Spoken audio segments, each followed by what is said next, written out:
Dwellings, The Vernacular House Worldwide by Paul Oliver is one of 6 books that he has written on the subject of vernacular architecture. He believes in a multifaceted approach to its study, working alongside other disciplines such as anthropologists, historians and geographers. This complements the study of vernacular architecture in terms of its environmental, technological, social and cultural influences.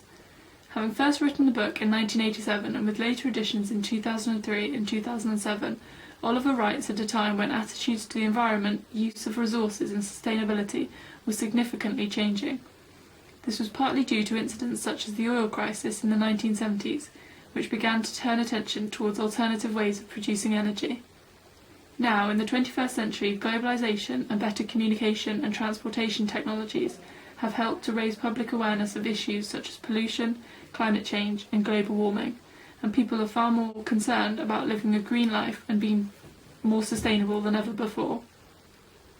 It is interesting to compare the theory of vernacular architecture with the buildings of the high-tech movement, pioneered by architects such as Richard Rogers in the 1970s and 80s, the time when Oliver was writing his books.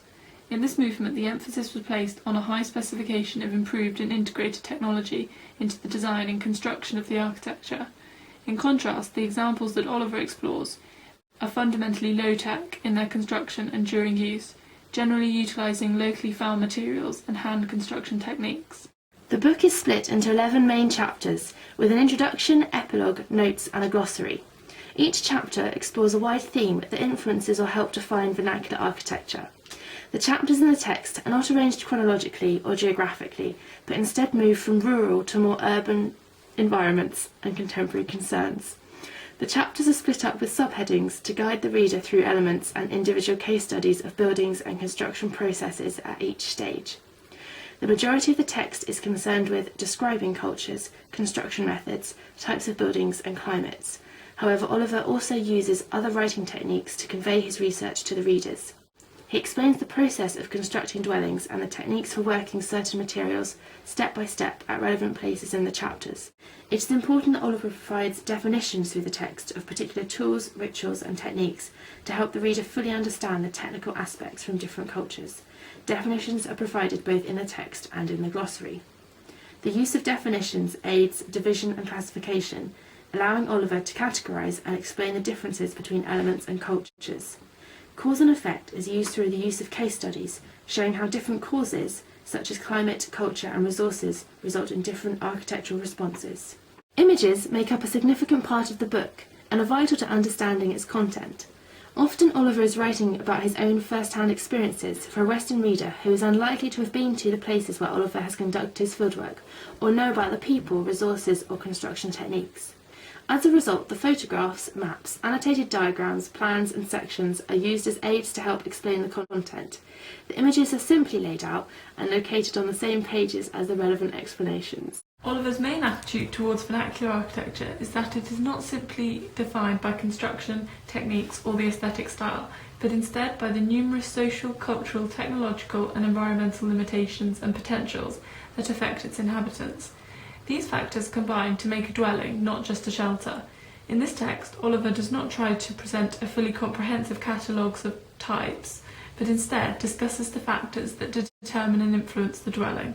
Oliver's writings on the sustainable aspects of vernacular architecture focus on the ethos of using local resources and building in accordance to a person's way of life and the climatic conditions of a location. Oliver is adamant that this does not make vernacular architecture or its builders naive, uncivilized or primitive, as the theory was often previously viewed. Instead, through the book, he describes what we can learn from vernacular architecture and views it as a valuable source of untapped inspiration in the 21st century. In the past, vernacular architecture has been poorly documented and recorded, partly due to a lack of technology such as cameras and insufficient transport methods, but also because historical and architectural records have been mainly biased towards the architecture of status or religion instead of the ordinary person. Up until the 20th century, very few records and studies existed on vernacular architecture at all, but in 1976 the International Council on Monuments and Sites formed a committee for the cooperation for identifying, studying and protecting vernacular architecture. Vernacular architecture does not seem to have influenced architects until the 20th century, when architects such as Le Corbusier, Adolphe Loos and Frank Lloyd Wright began to look at it. Le Corbusier appreciated the decorative power that people and things take on when seen against the white of peasant rooms. Whereas Frank Lloyd Wright saw folk buildings as, for us, better worth study than all the highly self-conscious academic attempts at the beautiful throughout Europe. More recently, architects such as Renzo Piano, Paolo Soleri, Christopher Alexander and Samuel Mockbee have been influenced by vernacular architecture, both in terms of sustainability, technology and aesthetics. This is one of the reasons why the theory in the text is so important. Oliver is able to present and explain little-known ways of building and living to a reader who could be knowledgeable of vernacular architecture or know very little and want to explore further. The case studies in the text give examples of how readers can learn from vernacular architecture, including technology transfer, material processing, construction, local resourcing, and anthropometric scaling. As Oliver sees it, these are all elements that can be taken from vernacular architecture and applied to construction to improve the quality, suitability, and sustainability of the built environment. There are alternative interpretations to Oliver's view of vernacular architecture. Dmitry Porphyrios states that the idea of vernacular has nothing to do with stylistics. It rather points to the universal ethos of constructing shelter under the scarcity of materials and the operative constructional techniques. Here, Porphyrios differs from Oliver as he does not appreciate how social and cultural factors can shape vernacular architecture and views it just through the act of construction.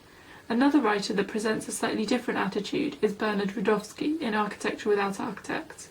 He seems to have a far more romanticised view of the inhabitants of vernacular architecture, describing how they choose their site. Man's physical freedom manifests itself, no doubt, in his ability to choose the place on earth where he wants to live. Neither privations nor danger will deter man from selecting a spot that provides him with the exhilaration generated by a superb landscape. This is different to Oliver's explanations of the pragmatic and considered choices of building or settlement sites, determined by the resources available, land available for grazing or growing, safety, climatic considerations, and many other factors. Rudowski also states that vernacular builders build according to their own inner light and untutored imagination. Again, throughout the book, Oliver is presenting the influences such as climate, technology, culture, and social structure that all combine to shape a dwelling. It is also debatable as to whether these people are truly untutored, because although they may not be professionally trained as architects or builders, Oliver explains how techniques and building methods are learnt and passed on through generations. In Rudowski's book, there seems to be a detachment between the examples of vernacular architecture and the people that live there. He refers to them as if they only existed in the past, as old world communities. And very few of the photographs in the book are inhabited by people. In contrast, Oliver's attitude to vernacular architecture is very people-focused, describing it as the architecture of the people and by the people, but not for the people. This is explicitly felt through his choice of images and diagrams that mostly show the daily life and use of the dwellings by their inhabitants.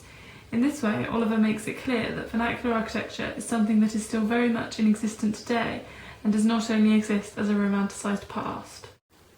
When configuring an essay question, we wanted to pick up on the ideas in the book of learning from vernacular architecture. Our suggested question is: what can be learned from vernacular architecture in order to respond to 21st century housing shortages in an appropriate and sustainable way? We have suggested this as an area of study, as it is particularly relevant to the issues that face today's society, with a rapidly increasing population and migration to urban areas. Oliver strongly emphasised the importance of this issue throughout the book and states in the epilogue that the problem of housing a further 3 billion people before the middle of the 21st century must be confronted.